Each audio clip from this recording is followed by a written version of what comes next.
Jeez, life of a hustler. Yo, every day I'm on the hustle like that's all I know.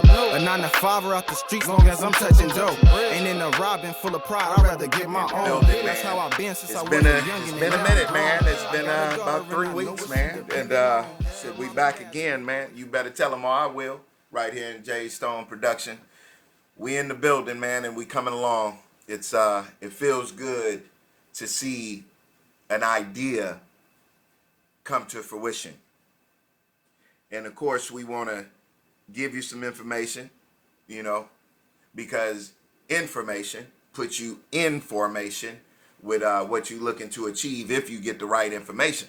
And what I learned throughout my life is that sometimes I got misinformation, which people call miseducation, and therefore was off track. But hey, man, I'm on now. I hold the pen to my book, as you can see right here. But it's good to be back, man. Was out for a while.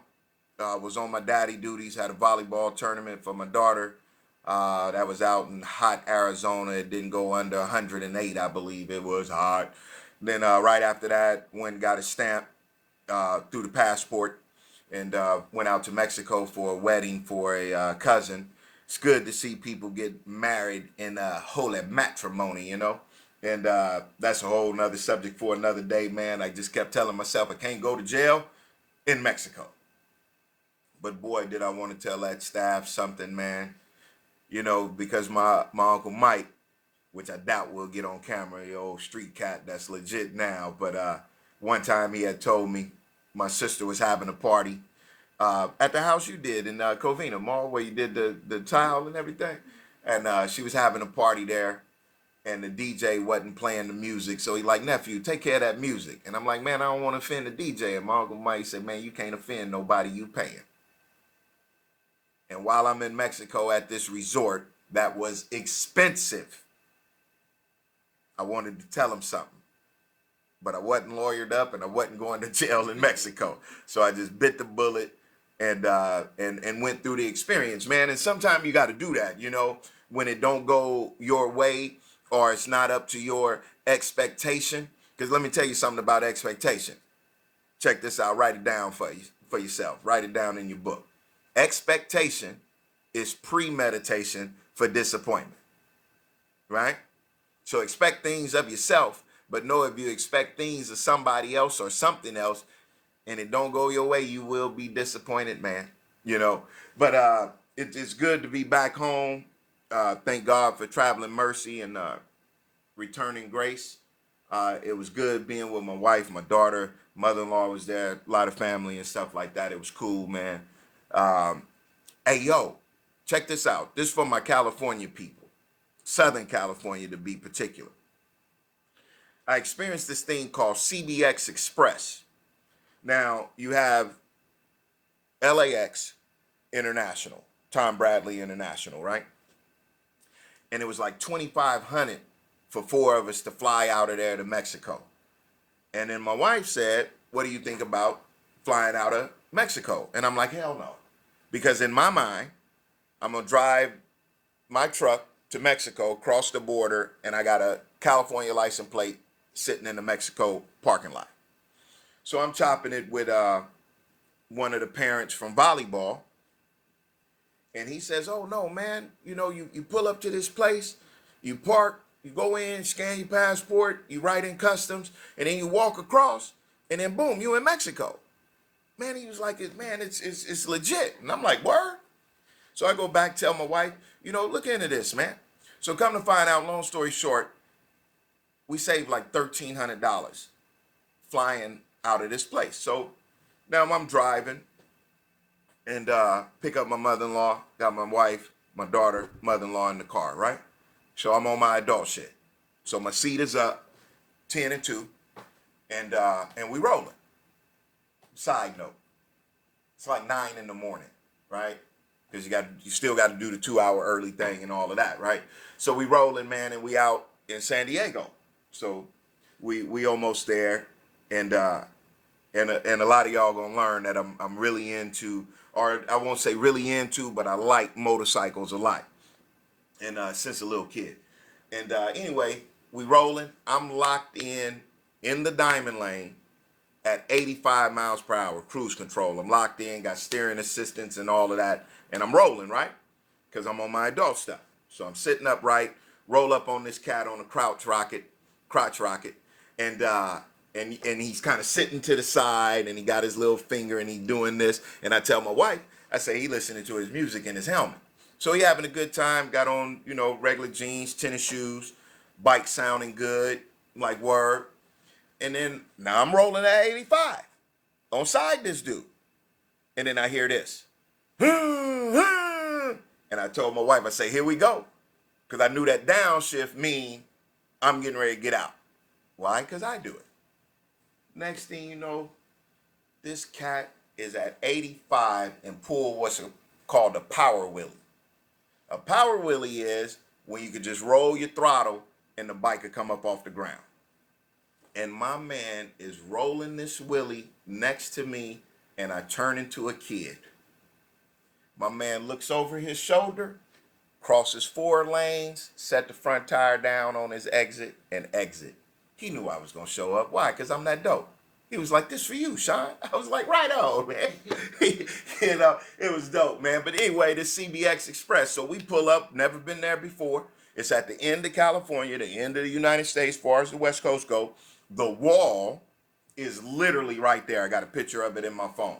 So boom, I learned that you could reserve parking, set your reservation, and you could park in this parking lot, that parking lot, close to where you enter. But we didn't do that. So I parked maybe half a mile down in the general parking, and I run back, get my wife, boom, she's scanning the passports, getting all the paperwork. Man, we walked through, got assistance from my mother-in-law because she's up in age. So they put her in the wheelchair and they walk her across, literally. You walking through this clean building. It's quiet, not a lot of people. And when you cross over, they radioed in Spanish. Boom, somebody from Mexico came and brought my mother-in-law the rest of the way. Went through customs, man, jumped on the plane in Mexico and flew to Cabo. Now, while I'm on the plane, I'm watching and I'm looking through the magazines and stuff, English and Spanish, and then I see that I no longer have to fly to Florida to go to Cancun. I go right here to CBX, and it will take me from Mexico from San Diego, the border, to Cancun if I want to go, or Guadalajara and all the rest of these places. I'm sharing that to say that when you cross over, you're no longer flying international, so the price goes down, you're domestic. It was really dope. That was one of the best things that I learned. But anyway, man, the experience was good. We here, and we back to, you better tell them or I will. And today we're going to talk about opportunity, right? Because what I've learned in my walk of 48 years, and keep in mind I only been an adult for 11 of the 48, is that a lot of us need an opportunity. What is an opportunity? It is a set of circumstances that come together to make something possible, right? So you may have heard the cliche, luck is when preparation meets opportunity, right? And people call you lucky. So, and then what I later learned, because I got an opportunity in 2008, specifically December 1st, 2008, where either I was going to die or I was going to do something different, right? And I took that opportunity.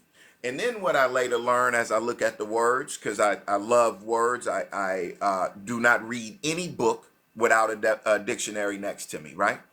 So opportunity is an option to unite. Opportunity, option, unite, right? And what am I uniting with? Well, this particular opportunity that I received in December of 2008 was an option to unite with my true self. What is my true self? God. We'll get into that another chance. But let's stick on this opportunity, right? Which is a set of circumstances that come together to make something possible. So, but more so than the opportunity, can I see an opportunity? Opportunities knocking, right? Some of us are not even in the mind frame to recognize an opportunity. Say, for instance, you're younger, and you need to go to work. But your misinformation tells you that you're not going to flip burgers. And clearly, you can go and get a job at the burger stand, the taco stand, or, restaurant work, right? But you don't know how to recognize opportunity, so it passes you by, right? And depending on your environment, you may get involved in something else because you think this opportunity of working in the restaurant business is below you, right? So you miss that opportunity. Or let's say you have an opportunity to work. Let's say you're in entertainment, right? You're a singer, and you have an opportunity to work in a studio that someone built, and they working with you because we all in the grind together, lack of a better term. We working towards something. But your ass, Mr. Entertainer or Mrs. Entertainer, think that you are above the opportunity that's right in front of you. So when these people give you an opportunity, you're telling them that you need some type of fee to do what you're doing. And you miss the opportunity to become part of something that is building into greatness. And you miss the opportunity again. Man, it is very few opportunities that I have missed. I teach my children now what we call get in the lane. Get in the lane. When the opportunity come, I don't give a damn what it is. If it's not going to take your life, get in the lane. So after I took that opportunity in 2008, I'm on one, right? I'm supposed to be big time. I mean, right now, right? Huh? Come on, Mom. I don't drink no more. Where the hell the money at? Right? I don't drink no more. Where's the money? I later learned it was steps to getting this bread, right? Just because you stop drinking, Shawn, don't mean that you're supposed to be rich. But in my matter of fact, it was 103 days. I called my sponsor. I got diarrhea of the mouth because I'm not rich. I've been sober 103 days, goddammit. Where is the Range Rover for my wife? Where's the hundreds of thousands of dollars? My sponsor tells me, ho, you got too much going on. I'm on the 10 freeway in Southern California, passing the Fridays where they used to put my Hennessy in the tall glass because I was there so much, not the short one. Where I done spent paychecks drinking. And he say, you got too much going on. Did you say the prayer? No. Did you go to God? Nope. Well, you got too much going on. I can't do nothing for you. Click. Teaching me how to go to God instead of man, right? So I called him back. We talking. And he told me this, which I'm going to share with you. He said, you're not going to do your best every day. Get that out your head. So some days, they don't go the way I want them. So I just go home, go to sleep, start over again tomorrow. But anyway, so I'm rolling. The money's not coming the way that it is. And my father-in-law says to me, you want a job. Now, opportunity comes in 2008. I'm doing all these other little things, and I ain't rich, right? I'm supposed to be balling. So as I'm learning these lessons and getting these different opportunities, went back to doing mortgage and all of this other stuff. It's not working out. When did the Primerica thing, gonna take over the world, make all the money, right?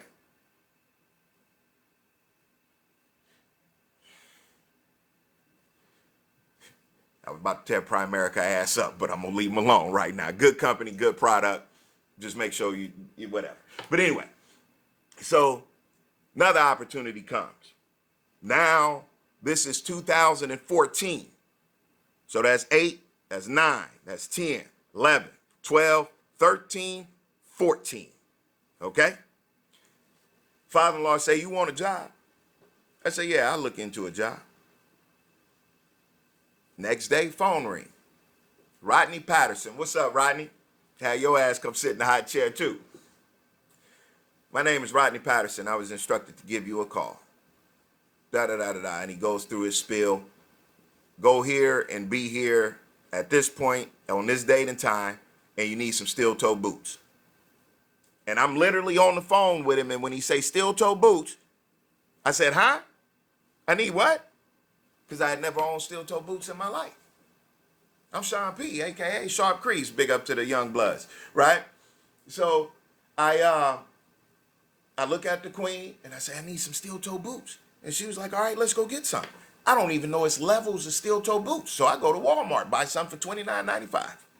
Show up, and I take this opportunity. And when I came back home, it is a piece of fabric missing out of my steel toe. I don't know when the hell this happened. Show my wife. My wife says, you ain't got to do this. We got enough money. We just got bad money management. I don't care what my dad put Life of a together. hustler. And I looked at my wife and I said, no. Yo. Every day I'm on the hustle like that's all I know. A 9 to 5 out the streets long as I'm touching dope. Ain't in a robbing full of pride, I'd rather get my own. That's how I've been since I was a youngin' and now I'm grown.